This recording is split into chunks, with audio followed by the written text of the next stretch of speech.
Deputy CM Pawan Kalyan తమ కష్టాలు తీర్చారని Kakinada SEZ రైతులు అంటున్నారు. తమ పేరుతో భూములు రిజిస్ట్రేషన్ అయ్యాయని ఆనందం వ్యక్తం చేస్తున్నారు. డాక్యుమెంట్లను ప్రదర్శించారు. కొత్తపల్లి మండల జనసేన ఇన్ఛార్జ్ రావు అక్షయ అధ్యక్షతన నిర్వహించిన సభలో రైతులు పాల్గొన్నారు. సెజ్ భూములను ఉచితంగా రిజిస్ట్రేషన్లు చేయడంతో తమ సమస్య పరిష్కారమైందని తెలిపారు. గ్రామ సరిహద్దుల సమస్యలు త్వరలో పవన్ కళ్యాణ్ పరిష్కరిస్తారని రావు అక్షయ హామీ ఇచ్చారు. రైతులు ఆదుకున్న పిఠాపురం ఎమ్మెల్యే పవన్ కళ్యాణ్ గారు, ఎస్ఈజెడ్ రైతులు ఆదుకున్న పిఠాపురం ఎమ్మెల్యే పవన్ కళ్యాణ్ గారు, ఎస్ఈజెడ్ రైతులు ఆదుకున్న పిఠాపురం ఎమ్మెల్యే పవన్ కళ్యాణ్ గారు.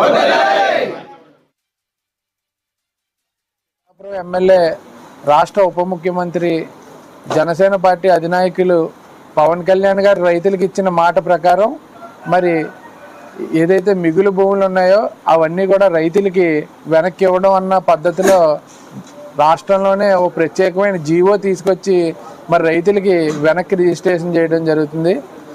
మరి దాని గురించి ఈవేళ ఈ ప్రెస్ మీట్ నిర్వహించడం జరుగుతుంది. ముఖ్యంగా ఇక్కడ ఎస్సీజెడ్ ప్రాంతంలో మరి అందరికీ తెలిసిన విషయమే. మరి ఎస్సీజెడ్ గ్రామాలు ఏదైతే ఉన్నాయో ఆ గ్రామాల్లో గతంలో పెళ్లిళ్ళు అవ్వక ఇబ్బంది పడిన వాళ్ళు ఉన్నారు. అదే రకంగా అవసరాలకి భూములు అమ్ముకోలేని పరిస్థితుల్లో ఇబ్బంది పడి జీవితాలు